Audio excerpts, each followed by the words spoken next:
two big stories crowding out all else today. Donald Trump's obstruction of his own impeachment investigation, which now has the support of a majority of Americans, and the attack and betrayal of America's most stalwart ally in the fight against ISIS.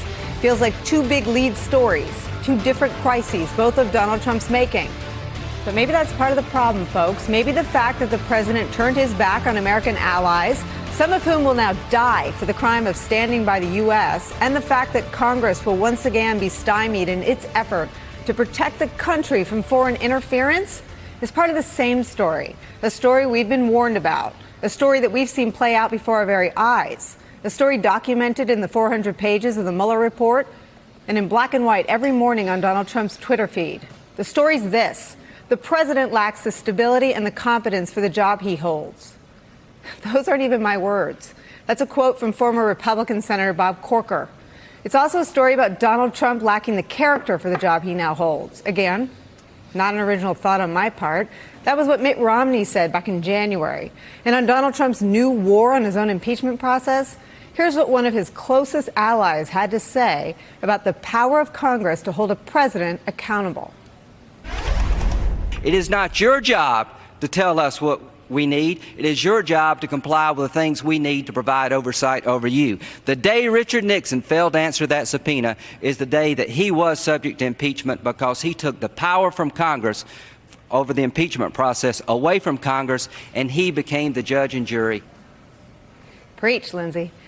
Here's Trey Gowdy. He's now in talks to rep Donald Trump as his lawyer/spokes guy in the impeachment inquiry. This is him on the importance of turning over information and documents to Congress.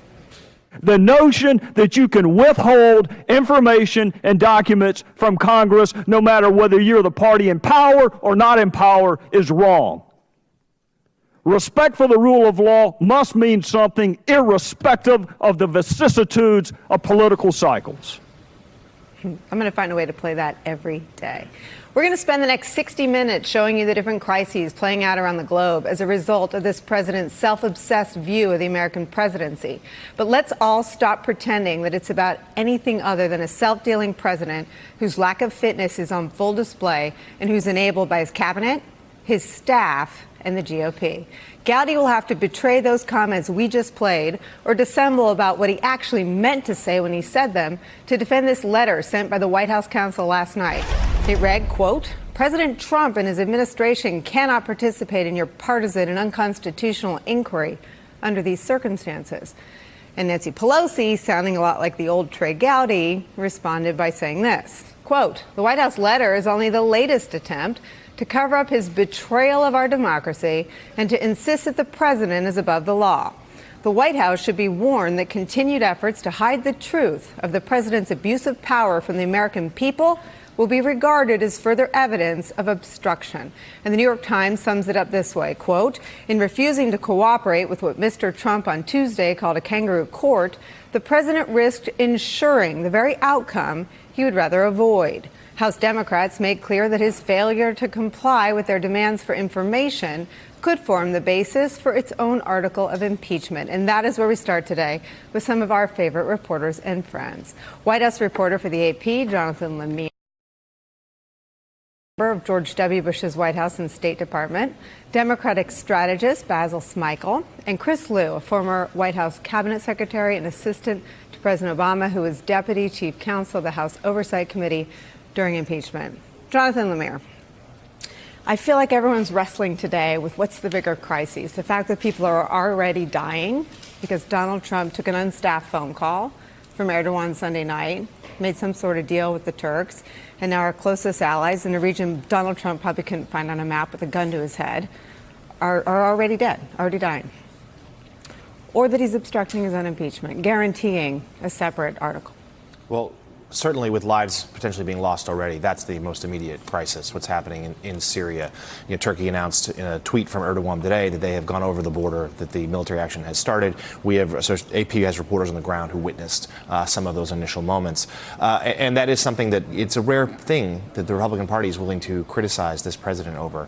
But this one they are. It is almost with tremendous strength. There are some exceptions like Rand Paul, who's cheering. Can I just challenge you on strength? Because they all called me to point me to their tweets. Is it we call tweets strength now? Well, considering what we compare what they've done previously, it is strong for them, even if not nearly enough, perhaps for the pathetically low bar. They tweeted at him. Okay. The moment calls for more than that, I think we can certainly say. But there has been pretty substantial criticism from Republicans, including usual allies like Lindsey Graham, who we just saw, talking about this is a misguided decision. The president has put out a statement today saying that this is not what he agreed to with Erdogan, that he's calling for Turkey to ease up on some of this violence. But of course, the accounts from the Turkish press suggest that this is exactly what that phone call entitled, that Erdogan was very clear as to what was going to happen next. And as far as impeachment, that, of course, shadows everything that he's doing right now. Right. People that I've talked to in the White House were sort of pleased with that letter yesterday, even though in our reporting, we have a story today on The Wire that we talked to a dozen legal experts who all suggested the document, it was a political document. There was nothing legal about it. It cited as many MSNBC appearances as it did case law in the press. It was for public relations. It was to try to stir up the Trump base, try to stir up Republicans, to try to suggest that this investigation, the inquiry was unfounded, it was unfair, and it was partisan. It's going to do very little. It's an open declaration of war on this inquiry. They're not going to cooperate. They're going to stonewall, and they're willing to play this out. They're willing to let it go to the courts. They're going to defy subpoenas. They feel like this is their best chance, is to sort of replay the same playbook they used in the latter half of the Mueller investigation and pretty much against every House attempt to investigate them since the Democrats took control of that chamber in January. They feel like that's their best play, is to try to muddy this up, to say no, to drag it out. It would seem to me, though, that it's the fourth best plan they've had. The first was to confess to the crime and hope that the base and everybody accepts it. I asked Ukraine to tackle corruption code for investigate the Bidens. The second was, I'm so proud of having done so, I'm going to show you my own transcript. Let's try, the kabuki. Let's release our own transcript of us committing a crime. The third was, let's let the ambassador that I had take the fall, Ambassador Volker. His appearance before Congress yielded smoking gun type evidence. The poll numbers plunged after that transcript came out. You now have got a majority of Americans in multiple polls who support Donald Trump's impeachment and removal from office. And so it would seem that stonewalling, while it's an old play, is the fourth one they've run. It is. Well, the other three haven't worked, as you just said. There's a sense around the White House they're still surprised by the speed of this, that it's only been a couple of weeks. I know it feels like we've all been living with this story for a while, but it's actually only been a couple of weeks, and that they're still getting their bearings. So that's what some of the people I talked to around the president in the last 24 hours were simply pleased about the letter, even though they didn't really think it would necessarily change the game that much, but at least it was something, because they had been caught so flat-footed at this point, and they just felt like they needed to go on the attack. They needed to lay down a marker here and say, we're not just going to go quietly, we're going to fight back. Now, whether that leads to anything, I don't know, because I would tell you this. The president, the people around him are keenly aware of those poll numbers, and they see the support for impeachment and potentially even removal has risen rapidly in the last few days, and that makes them exceedingly nervous. You know, Chris, I think that what's amazing about the men who have sort of taken up as the tip of Donald Trump's spears in impeachment are the ones with the most hypocrisy to be laid bare. These are two more men, Lindsey Graham and Trey Gowdy, whose reputations will forever be soiled and tarnished for flipping on their own words. Forget about the association with Donald Trump. They're both already there. But for two people who were, I mean, it took us 5 minutes to find the tape that we led with. For two people who have such sort of staked out these, in their view, I'm sure, principled positions on the appropriate role of congressional oversight and impeachment, to take up for this president is unrecoverable hypocrisy.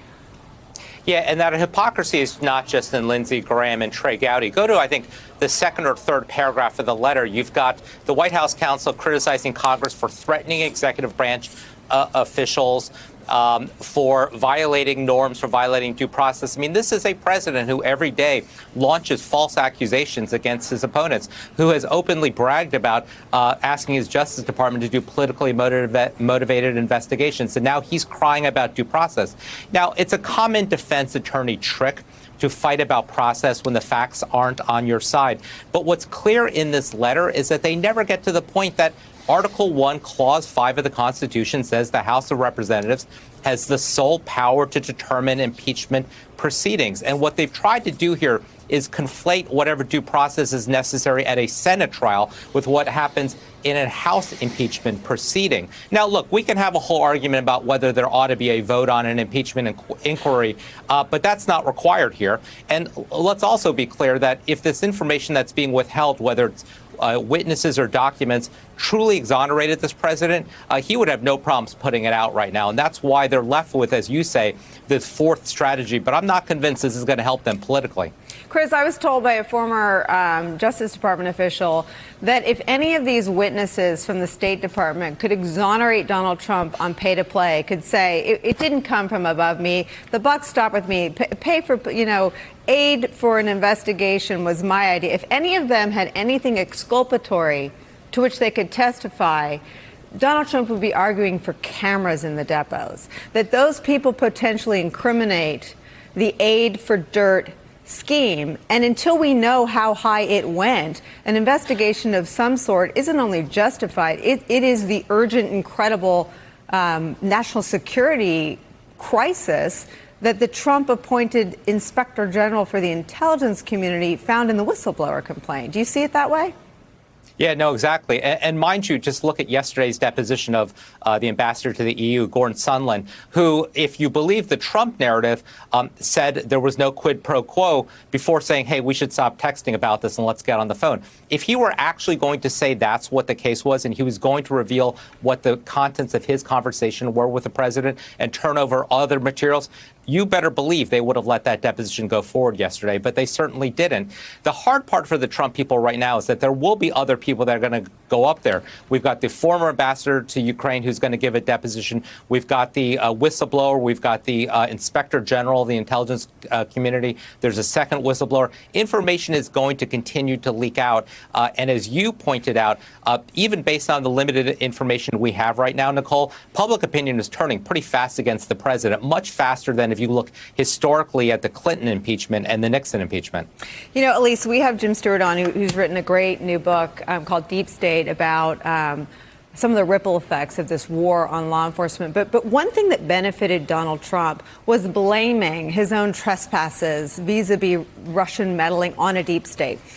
The difference with this crisis for the president, I've said this before, is that whistleblowers in fiction and in real life are celebrated. They're people who have nothing to gain, everything to lose, and they go out and tell the truth.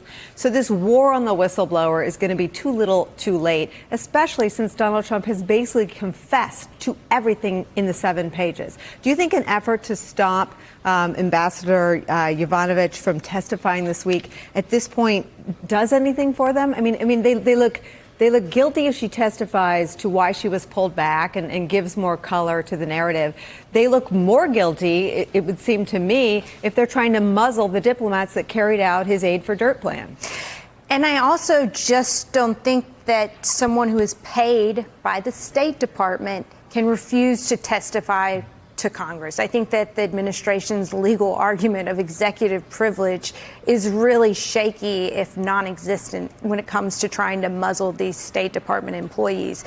He looks guilty as sin. He released his own transcript that you can read for yourself, and you might read it through partisan bifocals, or you might read it through bifocals that are clear-headed, but you can see that Donald Trump was not exactly being a Boy Scout on that call.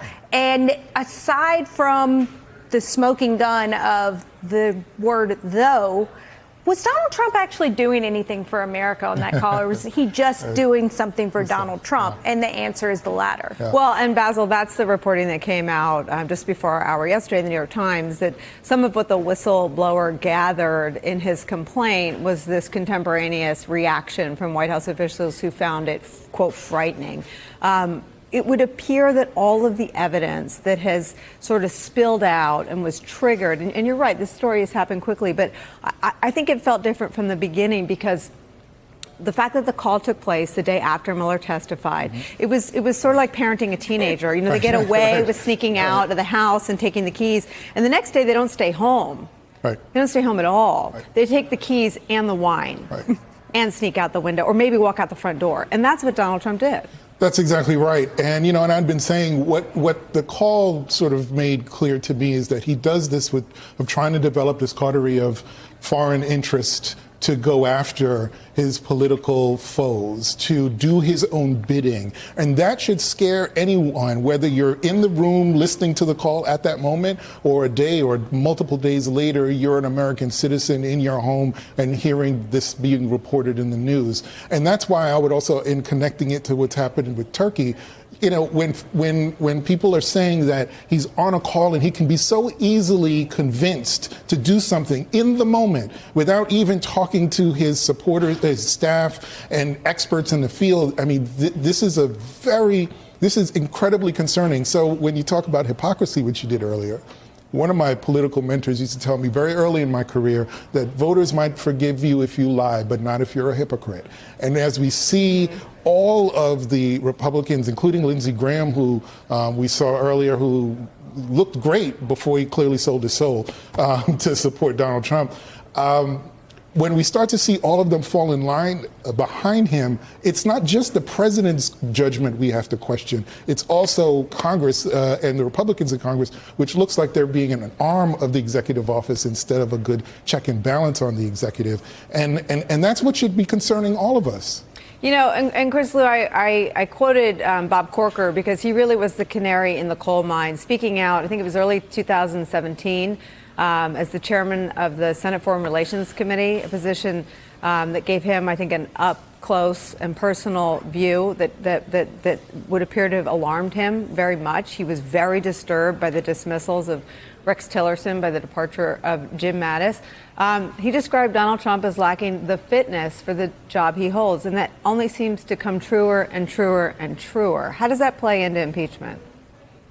Well, I think, you know, what's notable here is that I think I can count 4 Republican senators who have spoken out about the president's comments on China last week, whereas there's universal condemnation of his moves on Turkey. But they're really the same thing, as you pointed out. These show his unfitness for office.